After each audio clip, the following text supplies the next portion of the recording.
ಆತ್ಮೀಯ H16 news ಅರ್ಥಾತ್ ಹೇಸಿತ ನಮಗೆ ಸ್ವಾಗತ. ನಾನು ನಿಮ್ಮವ MI ಅಥವಾ ಮಲ್ಲಪ್ಪ ಜೋತವರು.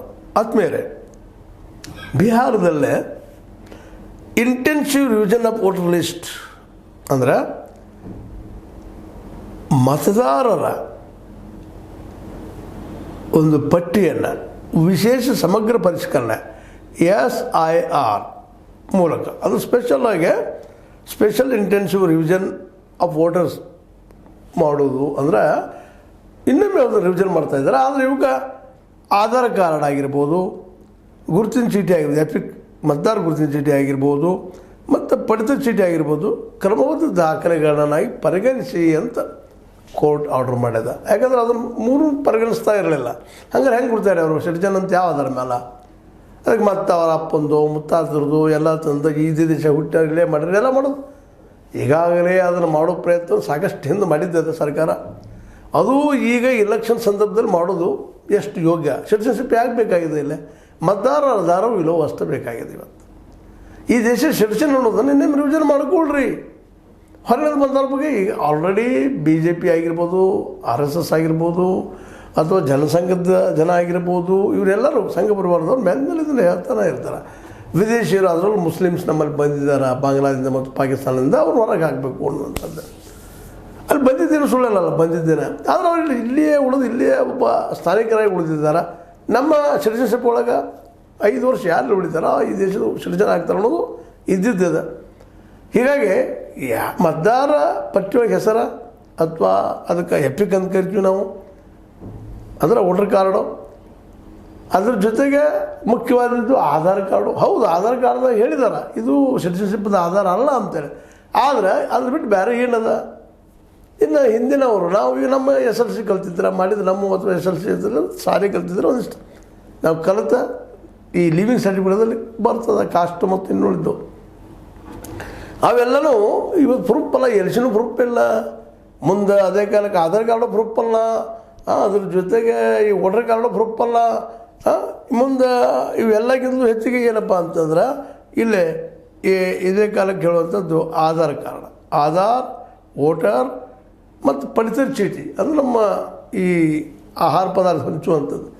ಇವು ಅಲ್ಲಂದ್ರೆ ಮತ್ತೆ ಯಾವ ತಂದು ತೋರಿಸೋದು? ಇದನ್ನು ಹೇಗೆ ಎತ್ತಿದ್ದಾರೆ ಇವರು ಬಿಹಾರದ ಅಲ್ಲಿಯ ಎಲೆಕ್ಷನ್ ಕಮಿಷನ್ ಅಂತ. ಎಲೆಕ್ಷನ್ ಕಮಿಷನ್ಗೆ ಯಾರು ಅಧಿಕಾರ ಕೊಟ್ಟರು? ಇಲ್ಲಿ ಸಿಟಿಜನ್ಶಿಪ್ಪನ್ನು ನೀವು ಗುರ್ತಾ ಇಡ್ರಪ್ಪ ಮಾಡ್ರಪ್ಪ ಅಂತ ಯಾರು ಕೊಟ್ಟರು? ಇದು ಗೃಹ ಇಲಾಖೆಗೆ ಸಂಬಂಧಿಸಿದ್ದು. ಎಲೆಕ್ಷನ್ ಕಮಿಷನ್ದ ವೋಟರ್ ಲಿಸ್ಟು ಮತ್ತು ಆಧಾರ್ ಕಾರ್ಡ್ ಲಿಂಕ್ ಮಾಡೋದದ. ಲಿಂಕ್ ಮಾಡಿದ್ರೆ ಮುಗಿದೋಯ್ತಪ್ಪ, ಬೋಗಸ್ ಓಟ್ ಆಗೋದು ನಿಲ್ತದ. ಯಾಕಂದ್ರೆ ಆಧಾರ್ ಕಾರ್ಡು, ವೋಟರ್ ಲಿಸ್ಟು ಅಥವಾ ಎಪಿಕ್ ಕಾರ್ಡು ಅಥವಾ ಮತದಾರರ ಚೀಟಿ ಇವುಗಳನ್ನು ನೀವು ಏನಪ್ಪ ಅಂದ್ರೆ ಕೂಡಿಸ್ಬಿಟ್ರಪ್ಪ ಅಂತಂದ್ರೆ ಯಾರೇನು ಬೋಗಸ್ ಓಟ್ ಯಾರದ್ದು ಎಲ್ಲವರೆಲ್ಲ ಗೊತ್ತಾಗಿಬಿಡ್ತದೆ. ಈಗ ಸಿಟಿಜನ್ ಇಲ್ಲಿ ಹೌದು ಅಲ್ಲ ಈ ದೇಶ ಅನ್ನೋದನ್ನು ಈ ಸಂದರ್ಭದಲ್ಲಿ ಅದನ್ನು 2 ತಿಂಗಳಲ್ಲಿ ಆಗುವಂಥದ್ದು. ಇದನ್ನು ಯಾಕೆ ತಗೊಂಡು ಕೂತಿದ್ದಾರೆ ಈ ನಮ್ಮ ಎಲೆಕ್ಷನ್ ಕಮಿಷನ್ ಸಾಹೇಬರು? ಎಲೆಕ್ಷನ್ ಕಮಿಷನ್ಗೆ ಈ ದೇಶ ಸಿಟಿಜನ್ ಹೌದು ಅಲ್ಲೋ ಅನ್ನುವಂಥ ಐಡೆಂಟಿಫಿಕೇಷನ್ ಮಾಡುವಂಥದ್ದು ಇವ್ರಿಗೆ ಯಾರು ಕೊಟ್ಟಿದ್ದಾರೆ ಅಧಿಕಾರ? ಇವತ್ತದ ಪ್ರಶ್ನೆ ಸುಪ್ರೀಂ ಕೋರ್ಟ್ನಲ್ಲಿ ಬಂದದ. ಇವತ್ತು ಸುಪ್ರೀಂ ಕೋರ್ಟ್ ಸ್ಪಷ್ಟವಾಗಿ ಹೇಳದ, consider Aadhaar EPIC ration cards as the proof of voter. ಸ್ಪಷ್ಟ ಡೈರೆಕ್ಷನ್ ಇಡದ, ಸ್ಪಷ್ಟವಾಗಿ ಹೇಳ್ಬಿಡೋದು, ಇಲ್ಲಪ್ಪ ನೀವು ಅದು ಮಾಡ್ಲಿಕ್ಕೆ ಹೋಗಬೇಡ್ರಿ ಅನ್ನುವಂಥ ಮಾತನ್ನು. ಹೀಗಾಗಿ ಏನಪ್ಪ ಅಂತಂದ್ರೆ ಇದು ಈಗ ಇದು ಎತ್ತಿದ್ದು ಒಂದು ರೀತಿ ಈ ಭಾಳಷ್ಟು ಜನ ವೋಟರನ್ನು ವೋಟ್ ಹಾಕೋದು ತಪ್ಪಿಸೋದು ಇಲ್ಲಿ ಅನ್ನುವಂಥದ್ದು. ಹೆಚ್ಚಿಗೆ ಹೊಡೆದು ಯಾರಿಗೆ ಬೀಳ್ತದಪ್ಪ ಅಂತಂದ್ರೆ ವಿದೇಶದಿಂದ ಬಂದು ಸೇರಿದವರು, ಬಾಂಗ್ಲಾದಿಂದ ಬಂದವರು, ಅಲ್ಲಿಂದ ಇಲ್ಲಿಂದ ಬಂದವರು, ಅದರ ಬಿಹಾರ ಆಗಿರ್ಬೋದು, ಒಡಿಶಾ ಆಗಿರ್ಬೋದು, ಆ ಸೈಡ ಇನ್ನೊಂದು ಇದು ಆಸಾಮ್ ಆಗಿರ್ಬೋದು, ಇಲ್ಲೆಲ್ಲ ಹೆಚ್ಚು ಕಡಿಮೆ ಬಾಂಗ್ಲಾದಿಂದ ಸಾಕಷ್ಟು ಜನ ಬಂದಿದ್ದಾರೆ ಅನ್ನೋದು ಆರೋಪದ BJPಗರಿಗೆ. ಆದರೆ ಈ ಸಂದರ್ಭದಲ್ಲಿ ಅದನ್ನು ಮಾಡ್ತಾಯಿದ್ರು ತಪ್ಪನ್ನು ಸುಪ್ರೀಂ ಕೋರ್ಟ್ ಸ್ಪಷ್ಟವಾಗಿ ಹೇಳಿಕತ್ತದ. ಅದರಲ್ಲೂ ಸ್ಪಷ್ಟವಾಗಿ ಸುಪ್ರೀಂ ಕೋರ್ಟ್ ನ್ಯಾಯಾಧೀಶರಾದಂತಹ ಸುಧಾಂಶು ದುಲಿಯಾ ಮತ್ತು ಜಯ್ ಮಾಲ್ಯ ಬಾಗ್ಚಿ ಇವರದ್ದು ನ್ಯಾಯಪೀಠ ಸ್ಪಷ್ಟವಾಗಿ ಕೇಳ್ತಾ ಇದೆ, ಯಾಕಪ್ಪ ಈ ಸಂದರ್ಭದಲ್ಲ ನೀವು ಎತ್ತಾ ಇದ್ದೀರಿ ಅಂತೇಳಿ. ಯಾಕೆಂದರೆ ಮತದಾರ ಪಟ್ಟಿ ಪರಿಷ್ಕರಣೆ ಕೃತಕ ಅಥವಾ ಕಾಲ್ಪನಿಕ ಎಂದು ಹೇಳುವುದನ್ನು ನಿಲ್ಲಿಸಿ ಈ ಪರಿಷ್ಕರಣೆ ಹಿಂದೆ ಒಂದು ತರ್ಕ ಇದೆ. ಆ ತರ್ಕದ ವಿರುದ್ಧ ನೀವು ಅರ್ಜಿದಾರರು ವಾದ ಮಾಡಬಹುದು. ಇದರಿಂದ ತರ್ಕತೆ ಏನೋ ಮಾಡ್ತಾಯಿದ್ದೀರಿ ನೀವು, ಅದು ಮಾಡುವಾಗಿಲ್ಲ ಅನ್ನೋಂಥ ಸ್ಪಷ್ಟ ಮಾತು ನೀಡಿದ್ದಾರೆ. ಅದೇ ಕಾರಣಕ್ಕೆ ಕಾಂಗ್ರೆಸ್ ಅಂತ ಸ್ಪಷ್ಟ ಅದ ಇದರ ವಿರೋಧವಾಗಿ. ಸುಪ್ರೀಂ ಕೋರ್ಟ್ ನೀಡಿರುವ ಸೂಚನೆಯು ಪ್ರಜಾಪ್ರಭುತ್ವ ವ್ಯವಸ್ಥೆಗೆ ಸಿಕ್ಕ ಪರಿಹಾರವಾಗಿದೆ.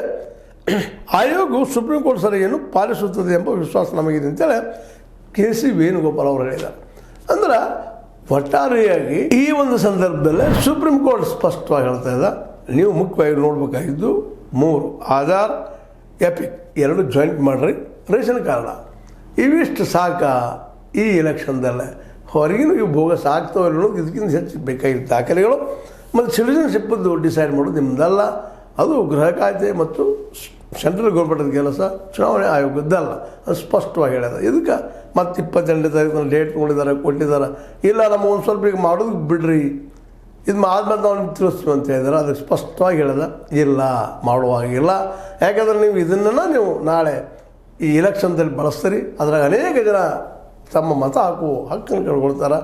ಅದಕ್ಕೆ ಯಾವ ಆಧಾರ ಇಲ್ಲದೆ ಹೋಗಿಬಿಡ್ತದೆ. ಹೀಗಾಗಿ ಅದು ಮ್ಯಾಕ್ಸಿಮಮ್ ಮುಸ್ಲಿಮ್ಸ್ ಕಟ್ ಆಗುವಂಥ ಸಾಧ್ಯತೆಗಳು ಹೆಚ್ಚಿದ್ದಾವೆ, ಅದು ಇನ್ನುಳಿದವ್ರು ಕಟ್ ಆಗುವಂಥ ಸಾಧ್ಯತೆಗಳಿದ್ದಾವೆ. ಇದರಿಂದ ಕಾಂಗ್ರೆಸ್ಗೆ ಇನ್ನುಳಿದ ಪಕ್ಷಗಳು ಹೊಡೆದು ಬೀಳ್ತದೆ ಅನ್ನುವಂಥ ಮಾತಾಗಿ ನಡೆದದು. ಆದರೆ ಒಟ್ಟಾರೆಯಾಗಿ ಈಗ ನಡೆದಂಥ ಈ ಪರಿಷ್ಕರಣೆ ಏನದ, ವಿಶೇಷ ಪರಿಷ್ಕರಣೆ, ಸಮಗ್ರ ಪರಿಷ್ಕರಣೆ ಅಂತ ಕರ್ಕೊಳ್ಳೋದು, ಇದು ಸಿಟಿಜನ್ಶಿಪ್ಪದ ನೆಲಗಟ್ಟಿನ ನಡೆದಂಥದ್ದು.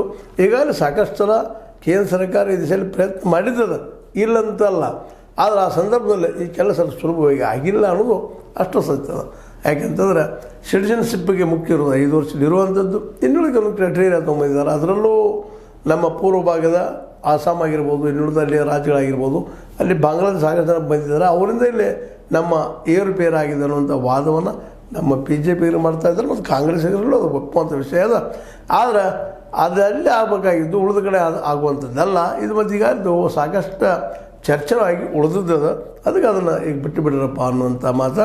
ಮತ್ತು ಇಲೆಕ್ಷನ್ಗಿಂತ ಅದು ಅವಶ್ಯ ಇಲ್ಲ. ಮುಖ್ಯವಾಗಿ ಅವರ ಆಧಾರ್, ಎಪಿಕ್ ಮತ್ತು ರೇಷನ್ ಕಾರ್ಡ್ 3 ನೋಡ್ರಿ. ಜೊತೆಗೆ ರೇಷನ್ ಕಾರ್ಡನ್ನು ಬಿಟ್ಟು ಆಧಾರ್ ಮತ್ತು ಎಪಿಕ್ ಅಂದರೆ ವೋಟರ್ ಕಾರ್ಡನ್ನು ಜಾಯಿಂಟ್ ಮಾಡಿಬಿಟ್ರೆ ನಂಬರ್ಗಳನ್ನ. ಅಂದಾಗ ಸಹಜವಾಗಿ ಇವರು ಎಲ್ಲವರು ಏನು ಅಂತೆಲ್ಲ ಸಿಗ್ತದೆ.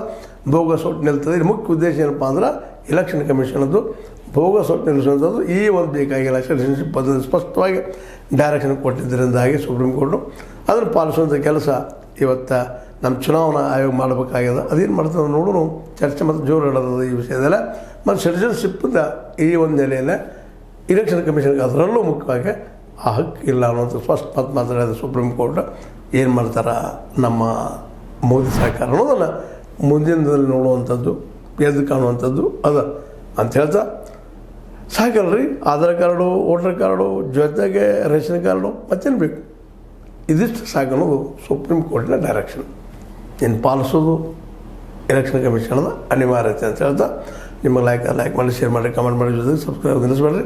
H60 ನ್ಯೂಸ್ ಅರ್ಥದ ಸೀತಾರಾಮ ಸತ್ಯದ ಕೈಗೊಂಡು ವಂದನೆಗಳು.